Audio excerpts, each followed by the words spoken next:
국민 라디오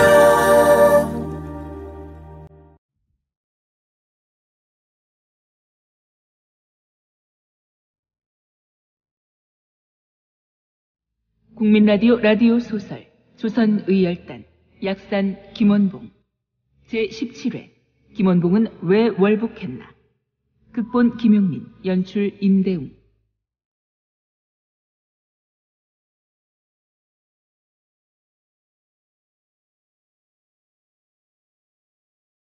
조합원 스토리텔링님 신청 광고입니다.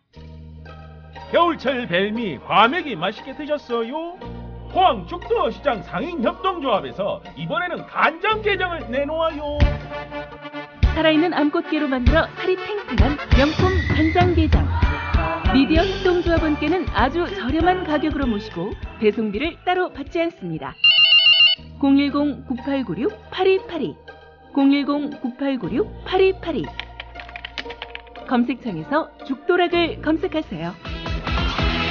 밥도둑 망도둑 내 사랑 간장게장.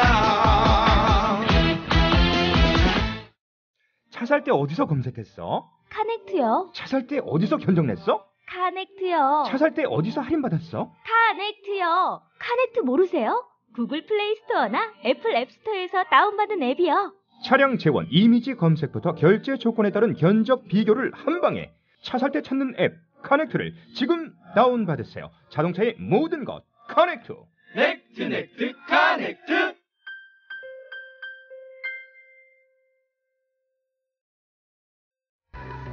안녕하세요, 전창걸입니다. 술 마신 다음날 새싹당 콩차 한 스푼을 뜨거운 물 1리터에 우려서 마셔보세요. 한 30분 지나면 내가 어제 과음한 사람이 맞나 의심이 들 정도로 숙취 해소에 도움이 됩니다. 첫 번째 제품 가격에 부담 느끼시는 분들 계셔서 이번에 포장 비용을 줄이고 부담도 줄인 새싹당 콩차를 새롭게 출시합니다. 인터넷 다음에서 새싹당 콩차를 검색하시고 전창걸닷컴으로 오세요. 전화문의는 070-8635-1288 070-8635-1288로 전화주시면 되고요.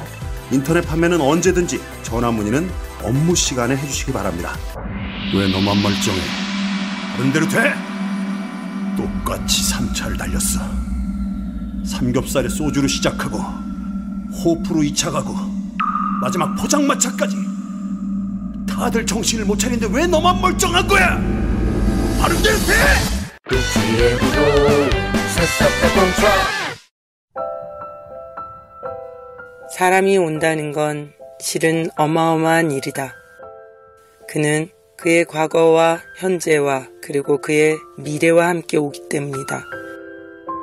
한 사람의 일생이 오기 때문이다.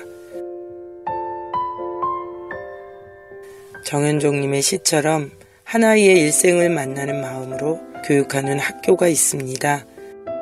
아이들에게 고향이 될 작은 시골 학교 16년의 대안학교 푸른꿈 고등학교에서 아이들을 기다립니다. 문의 전화는 063-323-2258 323-2258 검색창에 푸른꿈 고등학교를 검색해보세요. 아무래도 여기를 떠야 할 것 같고요. 뜨시다니 무슨 말씀이신지. 몽영 선생도 돌아가시고 여기서는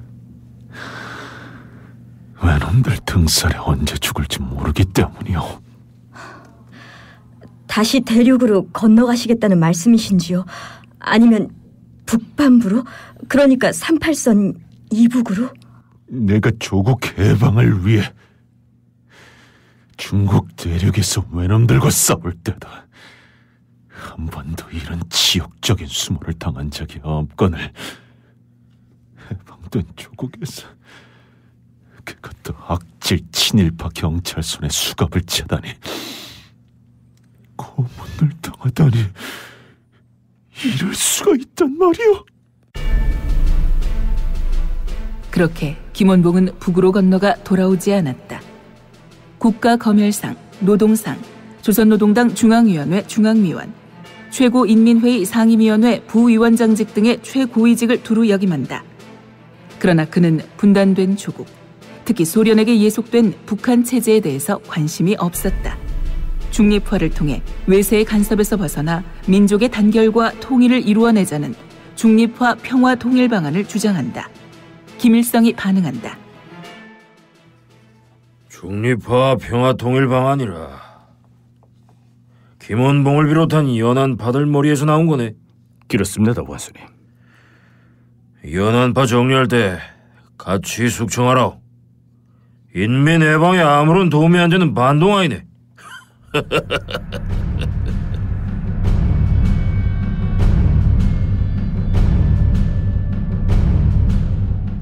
김원봉은 왜 월북했을까?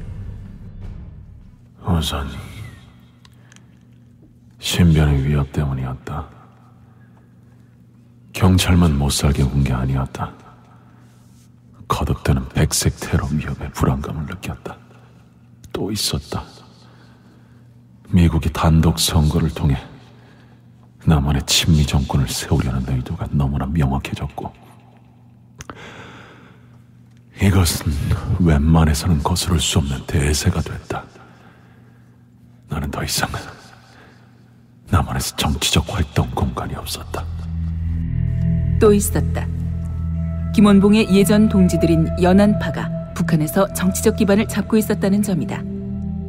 연안파, 중국 국민당과 행동을 함께했던 임시정부 세력과는 달리 중국 공산당 지도부가 있던 예난을 중심으로 공산주의 운동을 하다가 38선 이북으로 들어간 세력을 말한다.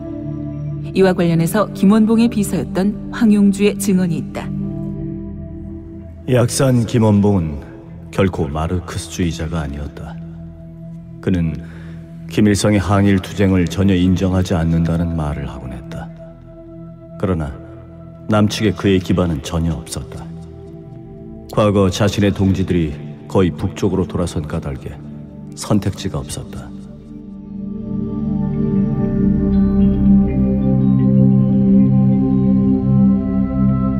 그의 월북을 반대한 사람이 있었다. 조선 의열단 시절 비서였던 사마로였다. 중국인 사마로가 보낸 편지다. 단장 동지, 북은 남과 다를 것 같습니까? 김일성은 야심가입니다. 그의 배후에 소련이 있어요. 소련이 겉으로는 독립운동가 우대하는 것 같지만 그네들도 미국과 같이 제국주의 패권주의 노선을 걸을 겁니다. 결국 회절하거나 또는 거기에 동조해서 마식하거나 둘 중 하나입니다. 그러니까 북한에 가시면 처음에는 환영받을지 몰라도 나중에는 굴종을 요구할 겁니다. 사실 북한에 제 아는 사람 많지요. 북한에 가면 아무런 부담 없이 제 친구에게 소개시켜주고 그런 만남이 있은 후부터 우리는 자주 함께 만나며 즐거운 시간을 보내며 함께 어울렸던 것뿐인데, 그런 만남이 어디서부터 잘못된 건지 나 알 수 없는 예감에 조금씩 빠져들고 있을 때 넌 나보다 내 친구에게 관심을 더 보임. 사마로의 편지가 꼭 이렇지는 않았다. 김원봉이 답장을 보낸다. 사마로 동지, 내가 그걸 모르겠소. 하지만 남쪽 정세가 매우 험악하고 심지어 내 신변의 위협을 느끼기까지 해요. 어쩔 수 없습니다. 내가 이런 얘기를 하면 아마 사마로 동진 내게 그런 핑계를 대지 마, 입장 바꿔 생각을 해보라고 할지 모르겠습니다. 그러나 사마로 동지가 지금 나라면 넌 웃을 수 있니? 혼자 남는 법을 내게 가르쳐준다면 농담처럼 진담인 듯 건넨 그 한마디, 안개꽃 한 다발 속에 숨겨둔 편지엔 안녕이란 두 글자만 깊게 새겨 있어.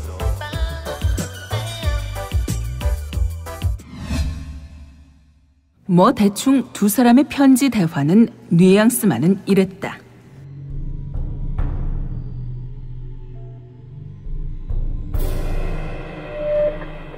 조선민주주의 인민공화국 내각을 발표하시오. 수상 접니다. 김일성, 부수상 박헌영, 김책, 홍명희 동지, 내무상 박일우 동지, 외상 박헌영 동지, 민족보위상 최용건 동지, 국가검열상 김원봉 동지. 중책을 맡겨주셔서 감사합니다, 수상 동지. 임시정부 군무부장 광복군 부사령관의 경력을 잘 활용하셔서 우리 조선인민군 군사행정을 잘 맡아주시라요. 특별히 옛 부하들의 추천이 상당하시오.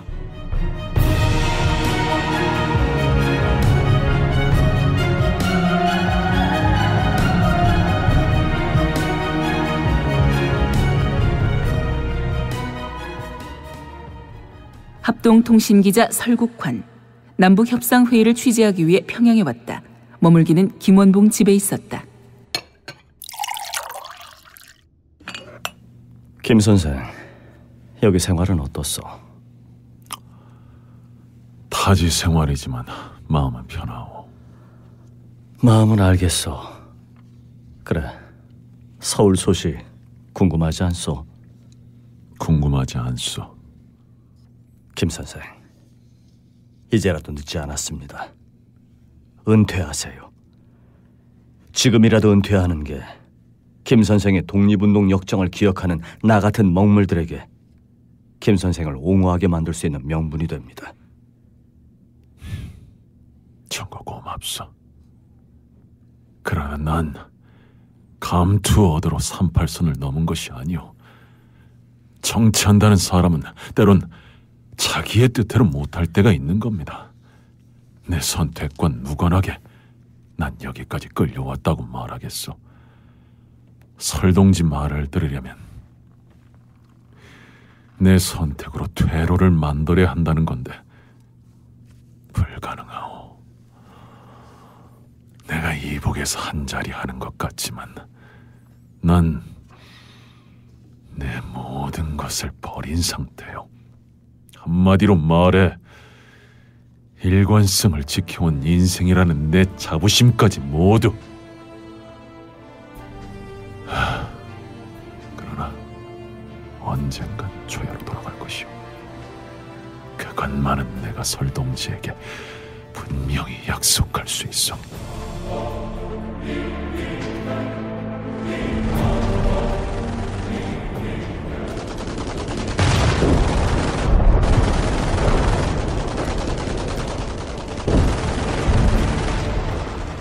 (1950년 6월 25일) 한국 전쟁이 터진다. 북이 주도한 침략으로 시작된 이 전쟁은 그러나 김일성의 예상과는 달리 승전 무대 초기 전세가 석 달 만에 뒤집힌다.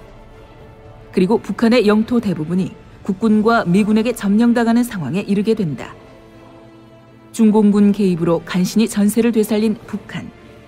끝내 1953년 휴전선을 기점으로 분단선을 구축한 채 종전을 결정한다. 이런 민망하고 굴욕적인 상황을 두고도 자기들은 승전이라고 말하지만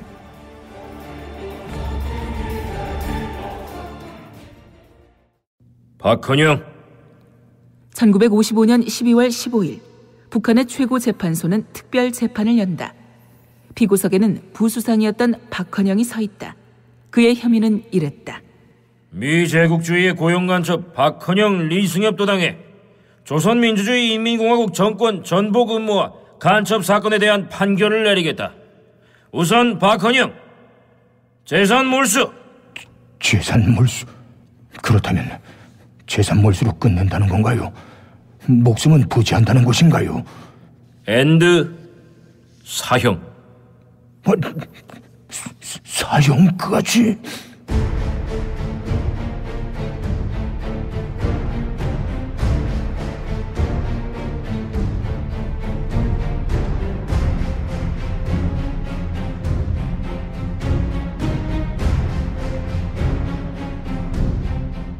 박헌영에 대한 처리 계획을 보고받는 자리. 김일성과 비서가 한자리에 있다. 수상동지, 이렇게 박헌영에 대한 혐의를 정리했습니다. 박헌영이 1946년 9월 총파업과 10월 대구 사건 등을 배후에서 조종한 것. 그건 우리 기준으로는 잘한 거잖네. 그렇지요. 이것만으로는 남쪽에서 처벌받겠지요. 여기에 하나 더 덧붙이는 겁니다. 그렇게 미군정에 대해 반대 활동을 지시했던 박헌영이 실제로는 하지 미군 중장의 지시를 받으면서 공산당을 친미의 방향으로 인도하였을 뿐만 아니라 당 조직을 미군정과 대한민국 정부에 노출시켜 소위 혁명 역량을 파괴했다는 거지요. 그거에 아주 정교하구만 기래. 또 1946년 월북한 이후에는 리승엽과 리강국을 통해 미 군정에 북한의 자료를 제공했으며 한국 전쟁 기간 중인 1952년 9월 무장 쿠데타로 정권을 전복하려 했다. 어떻습니까? 그러니끼니 북에 와서도 간첩질을 했다 이게 아야. 그렇습니다. 아주 좋아. 시나리오가 아주 탄탄하구만 기래. 김일성의 권력도, 이승만의 권력도, 배후의 소련과 미국의 지배력도 모두 부정하는 선언. 김일성이 곱게 봤을까? 게다가 사회주의도 자본주의도 아닌 제3의 길을 가자는 이들의 주장, 바로 김원봉의 꿈이기도 했다. 김원봉은 북한 정권을 통해 어쩌면 자신의 이상을 실현하려 했는지 모르겠다. 사실 북한 정권도 한국전쟁 이후 대남 평화공세를 펼칠 때 김원봉을 내세우기도 했다. 그러나 한국전쟁을 통해 단단히 망신당한 김일성으로서는 자신의 지도력이 추락하고 김원봉의 위상만 키워주는 일을 지켜볼 리 없다. 그날 그 집회는 북한에서 벌어진 마지막 정부 비판 집회였으리라. 세월은 지나 1956년 8월이 됐다. 네 보라, 김원봉이. 아니, 누군데 나한테 반말인가? 그리고 이 새벽에. 김원봉이 거저 아직도 잠을 못 깼구만 기래. 간밤에 자신의 위치가 급변한 사실을 망각한 채 미몽에 젖어서리. 대가 됐구만. 알았네. 이렇사지.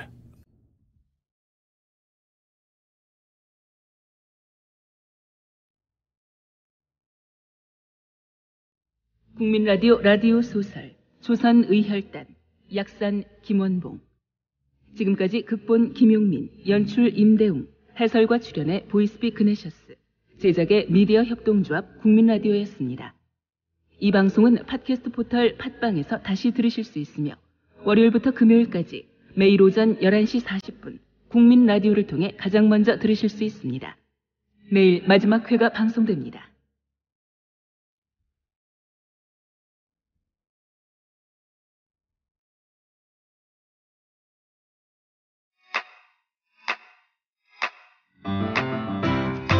국민라디오 지지하는 4가지 방법 아시나요? 다운로드하기, 별점 주기, 댓글 달기, 구독하기. 국민라디오를 보다 많은 이들에게 전할 수 있는 가장 손쉬운 방법. 다운로드하기, 별점 주기, 댓글 달기, 구독하기. 잊지 마세요. 다운로드하기, 별점 주기, 댓글 달기, 구독하기.